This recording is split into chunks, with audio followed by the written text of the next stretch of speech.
Greetings everyone. आज का जो टॉपिक है वो बहुत ही इम्पॉर्टेंट टॉपिक है फिजियोलॉजी के कॉन्टेक्स्ट में, जिसको हम कहते हैं transport of substances across the membrane. और ये क्यों इम्पॉर्टेंट है? क्योंकि जब हम फिजियोलॉजी की बात करते हैं तो physiology is generally known as the study of normal functions. अब ये जो नॉर्मल फंक्शंस की स्टडी है ये ऑर्गेनिज्म लेवल पे भी हो सकती है, जैसे for instance human physiology, animal physiology, plant physiology. इसके अलावा ये स्टडी सिस्टम्स के लेवल पे भी हो सकती है, जैसे for example cardiac physiology, neurophysiology, digestive physiology, respiratory, renal etcetera, systems के लेवल पे। एंड देन फर्दर अगर आप इसको मज़ीद डिटेल में जाएं तो ये सेल लेवल पे भी होती है, जिसको हम सेल फिजियोलॉजी या मोलेकुलर फिजियोलॉजी तक भी ये इसकी फंक्शंस को स्टडी करना एक यानी कि इसके पार्ट में आता है। अब जब हम सेल फिजियोलॉजी की बात करते हैं तो सेल्स को अपने सर्वाइवल के लिए बहुत सारे इंग्रेडिएंट्स, न्यूट्रिएंट्स, सब्सटेंसेस को टेकअप करना पड़ता है, सेल के अंदर लाना पड़ता है, so that they can utilise those nutrients अपने वो जो उनके सेल के अंदर प्रोसेसेस होने हैं उनको परफॉर्म करने के लिए सेल्स को एनर्जी चाहिए होती है, सेल्स को बहुत सारे केमिकल रिएक्शंस चाहिए होते हैं, सेल्स को वाटर चाहिए होता है कि वाटर के अंदर बहुत सारे केमिकल प्रोसेसेस होते हैं। सिमिलरली इन प्रोसेसेस के दौरान जो वेस्ट प्रोड्यूस होते हैं वो सेल्स के अंदर अकोमुलेट ना हो, जमा ना हो, और सेल्स को उनसे उनको स्क्रीट करना पड़ता है या एक्सक्रीट करना पड़ता है। तो इट मीन्स के जो सेल मेम्ब्रेन है वो जिस तरह से आप सब जानते हैं कि इसको जनरली कहते हैं कि it's a selective permeable membrane, कि इसमें जो मूवमेंट ऑफ सब्सटेंसेस है वो बहुत रेगुलेटेड और कंट्रोल्ड होती है, और तमाम चीज़ें सेल के अंदर क्रॉस ईजिली जा भी नहीं सकती हैं, और ऐसा भी नहीं है कि टोटली रिस्ट्रिक्टेड हों या बिल्कुल भी उसकी जो है वो अनचेक्ड मूवमेंट हो। इस ट्रांसपोर्ट प्रोसेस को समझने के लिए एक जो मेरी अंडरस्टैंडिंग है वो मैं आपके साथ शेयर कर रहा हूँ, जिसमें आपको एक मैं फ्लो चार्ट या ग्रिड बना के दूंगा। इस ग्रिड को समझने के बाद जब आप इस प्रोसेस को या इस टॉपिक को बुक से कंसल्ट करेंगे, देखेंगे, तो आपके लिए ओवरऑल इसको समझना मेरी नज़र में आसान हो जाएगा, एंड आई होप कि ऐसा ही होगा।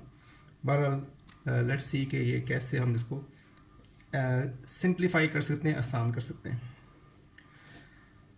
तो जब हम डिस्कस करते हैं ट्रांसपोर्ट अक्रॉस द मेम्ब्रेन, तो इसमें हमारे पास 2-3 टर्मिनोलॉजीज आती हैं जिसको अक्सर स्टूडेंट्स जो हैं वो कंफ्यूज करते हैं, क्योंकि वो थोड़ी ओवरलैपिंग भी होती हैं और बाज़ बात कंफ्यूजिंग भी होती हैं। जैसे फॉर इंस्टेंस जो ट्रांसपोर्ट है ये 2 तरह की हो सकती है अक्रॉस द मेम्ब्रेन। एक होती है सिंपल और एक होती है फैसिलिटेटेड।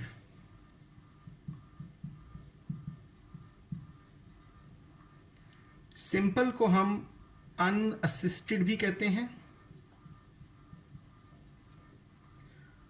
और फैसिलिटेटेड को हम असिस्टेड भी कह सकते हैं। जैसे कि नाम से जाहिर है, it's an English word, facilitate करना, असिस्ट करना, किसी को हेल्प आउट करना।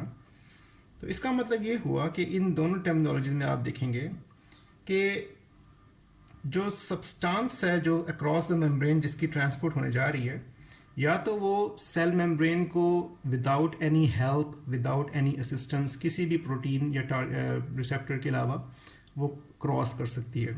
जो सेल मेम्ब्रेन का जो स्ट्रक्चर है, लिपिड बाइलेयर है, फॉस्फोलिपिड्स हैं, इसमें बहुत सारी प्रोटीन्स एम्बेडेड होती हैं।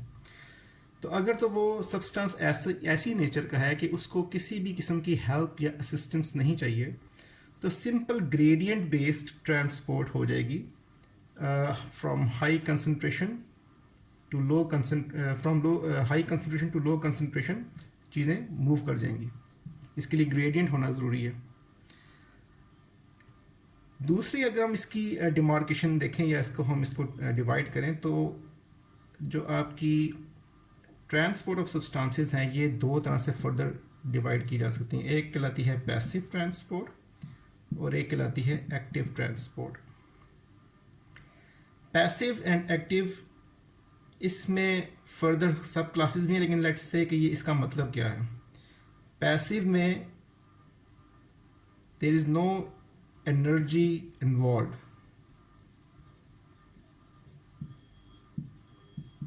या एक्सपेंस नहीं होती। It's an again gradient based transport. जबकि एक्टिव ट्रांसपोर्ट में there is expenditure of energy, या अगेन एक ग्रेडियंट चाहिए आपको जो कि एस्टैब्लिश हुआ होगा indirectly with the expense of energy. और अभी हम देखते हैं कि ये कैसे एस्टैब्लिश होता है। Passive transport can be again assisted और unassisted.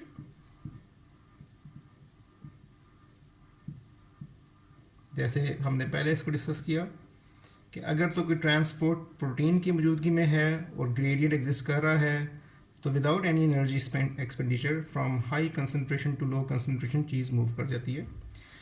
But active transport is usually always assisted.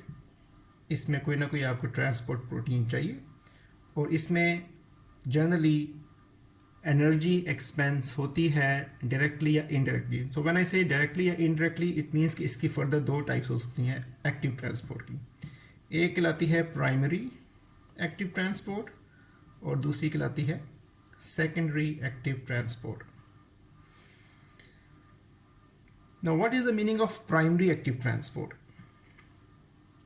Primary active transport में जो एक्सपेंस ऑफ एनर्जी है in the form of ATPs, ATPs are directly spent on the transport protein, because जैसे मैंने आपको बताया कि ये हमेशा असिस्टेड है। इसमें इट मीन्स कि इसमें कोई ट्रांसपोर्ट प्रोटीन या कैरियर प्रोटीन्स इन्वॉल्व हैं।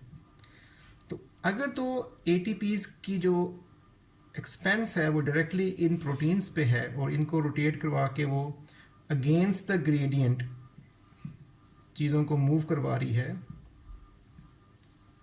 From low concentration to high concentration, तो ये कहलाती है जनाब primary active transport.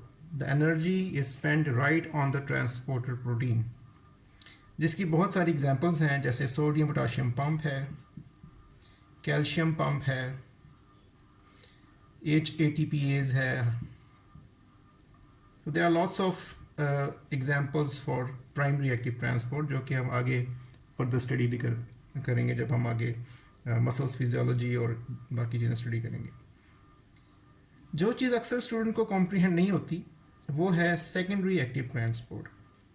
Secondary active transport में क्या होगा, और ये चीज़ आई होप कि आज के बाद आप इसको सही से कॉम्प्रीहेंड कर लेंगे, कि सेल के अंदर एक ग्रेडियंट एस्टेब्लिश किया जाता है किसी आयन का। ख़ास तौर पे अगर हम देखें तो सेल के अंदर जो सोडियम है वो हमेशा कम होती है, it's low in concentration and it's high outside. और अभी मैं सिर्फ सोडियम तक ही रह रहा हूँ। तो सोडियम का जो ग्रेडियंट होता है या जिसकी डायरेक्शन होती है, it always wants to move into the cell passively without any expenditure of energy, क्योंकि ये हाई कंसंट्रेशन से लो की तरफ आना चाहती है। तो ये पैसिव ट्रांसपोर्ट के ज़ुमरे में आएगी, बट अगेन असिस्टेड के फॉर्म में आएगी, because sodium is a charged particle और चार्ज जो आयन्स जो हैं वो without any assistance cell membrane से क्रॉस नहीं कर सकते। So you need a protein या असिस्टेड ट्रांसपोर्ट है। लेकिन ये डाउन द ग्रेडियंट है, यानी कि सोडियम का ग्रेडियंट है to get into the cell. लेकिन इस ग्रेडियंट को यूटिलाइज करते हुए सोडियम अपने साथ किसी चीज़ को अगेंस्ट द ग्रेडियंट भी ला सकती है, या अगेंस्ट द ग्रेडियंट सेल के अंदर ला सकती है, या अगेंस्ट द ग्रेडियंट सेल से बाहर भी ले जा सकती है। अब यहाँ पे आप देखें कि डायरेक्टली ATPs की एक्सपेंस या एनर्जी की जो एक्सपेंडिचर वो नहीं हुई, लेकिन सोडियम के ड्रैग या सोडियम की फोर्स की वजह से कोई चीज़ एक्टिवली ट्रांसपोर्ट हो गई है, means against the gradient. Directly यहाँ पे एनर्जी स्पेंड नहीं होती, बल्कि एक आयन का कंसंट्रेशन ग्रेडियंट यूज़ करके उस आयन को डाउन द ग्रेडियंट ट्रांसपोर्ट किया जाता है और उसके साथ या उसके बदले में किसी और आयन को अगेंस्ट द ग्रेडियंट ट्रांसपोर्ट किया जाता है। जो और जब भी हम अगेंस्ट द ग्रेडियंट बात करते हैं तो हम उसको एक्टिव ट्रांसपोर्ट ही कहते हैं, लेकिन चूंकि यहाँ पे डायरेक्टली एनर्जी स्पेंड नहीं हुई, एक ग्रेडियंट था, तो इसलिए ये प्राइमरी में नहीं आएगा, इसको हम कहते हैं सेकेंडरी एक्टिव ट्रांसपोर्ट। इसकी भी बहुत सारी एग्जांपल्स हैं, और बल्कि सेल एक बहुत ही इंटेलिजेंट स्ट्रक्चर है, एक मशीनरी है जो कि एनर्जी को बहुत कंजर्व करने की कोशिश करती है। तो सेल्स जो है वो मोस्टली सेकेंडरी एक्टिव ट्रांसपोर्ट के ज़रिए चीज़ों की मूवमेंट करवा रहे होते हैं। इसमें आपके पास सोडियम ग्लूकोज ट्रांसपोर्ट है, सोडियम हाइड्रोजन एक्सचेंजर है, इसके अलावा क्लोराइड बाइकार्बोनेट एक्सचेंजर है। सो इसमें जो चीज़ सोडियम के साथ सेम डायरेक्शन में आ रही होती है उसको हम को ट्रांसपोर्ट कहते हैं, और जो सोडियम से अगेंस्ट जा रही होती है यानी कि ऑपोजिट डायरेक्शन में उसको हम काउंटर ट्रांसपोर्ट कहते हैं। इनके और भी बहुत सारे नाम हैं जो कि एक्सचेंजर या एंटीपोड, इस तरह से इनके डिफरेंट नेम्स हैं।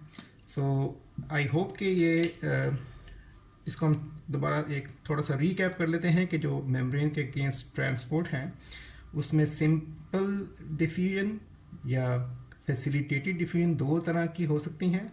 सिंपल में कोई आपको ट्रांसपोर्ट प्रोटीन नहीं चाहिए, मीन्स के जो नेचर ऑफ सब्सटेंस है जो कि मेम्ब्रेन के क्रॉस जाने जा रहा है वो इस नेचर का है कि वो सिंपली मेम्ब्रेन को ट्रांसपोर्ट कर सकता है या क्रॉस जा सकता है, उसको किसी किस्म की हेल्प नहीं चाहिए। लेकिन बहुत सारे ऐसे इंग्रेडिएंट्स होते हैं जिनके ऊपर चार्ज हो या साइज़ उनका डिफरेंट हो या वो उनकी नेचर जो है वो लिपोफिलिक ना हो, तो लेकिन ग्रेडियंट एग्जिस्ट करता हो तो फिर उनको कुछ ट्रांसपोर्ट प्रोटीन्स चाहिए होती हैं जिनको हम कहते हैं फैसिलिटेटेड ट्रांसपोर्ट, जिसको एक दूसरा नाम असिस्टेड भी है। लेकिन ये दोनों ट्रांसपोर्ट सिंपल और facilitated they can be passive as well, means कि इसमें सिर्फ ग्रेडियंट अगर एग्जिस्ट करता है तो कोई एनर्जी स्पेंड नहीं होगी और transport of substance across the membrane हो जाएगा। जो ज़्यादा टेक्निकली ज़्यादा इंटरेस्टिंग भी है और ज़्यादा जो सेल्स यूटिलाइज भी करते हैं वो एक्टिव ट्रांसपोर्ट्स हैं, जिसकी दो टाइप्स हैं, प्राइमरी एंड सेकेंडरी। प्राइमरी का मैंने आपको बताया कि जिसमें ट्रांसपोर्ट प्रोटीन्स के ऊपर डायरेक्टली एनर्जी स्पेंड हो रही हो और चीज़ों को अगेंस्ट द ग्रेडियंट लेके जाया जा रहा हो। और दूसरी जो ज़्यादा कॉमन एग्जांपल है वो सेकेंडरी एक्टिव ट्रांसपोर्ट है, जिसमें एक आयन जो है वो डाउन द ग्रेडियंट आता है लेकिन उसके साथ दूसरा ion against the gradient move कर जाता है, either in the same direction means cotransport या सिम्पोर्ट, और in the opposite direction means counter transport, exchanger या antiport. So they are different names. Lastly I would like to know, आप अपना comments कीजिएगा इस वीडियो के नीचे कि डिफ्रेंशिएट कैसे कर सकते हैं हम कि कोई ट्रांसपोर्ट जो है वो सिंपली हुई है या असिस्टेड हुई है। So how do we differentiate, ये आपके लिए एक यू कैन से असाइनमेंट कह लें या होमवर्क कह लें कि how can we differentiate that a substance is moving with assisted transport और विदाउट एनी असिस्टेंस। इसको हम नेक्स्ट वीडियो में दोबारा डिस्कस भी कर लेंगे कि कैसे आप डिफ्रेंशिएट कर सकते हैं और क्या प्रॉपर्टीज़ होती हैं असिस्टेड ट्रांसपोर्ट्स की। Thank you so much for your patient listening.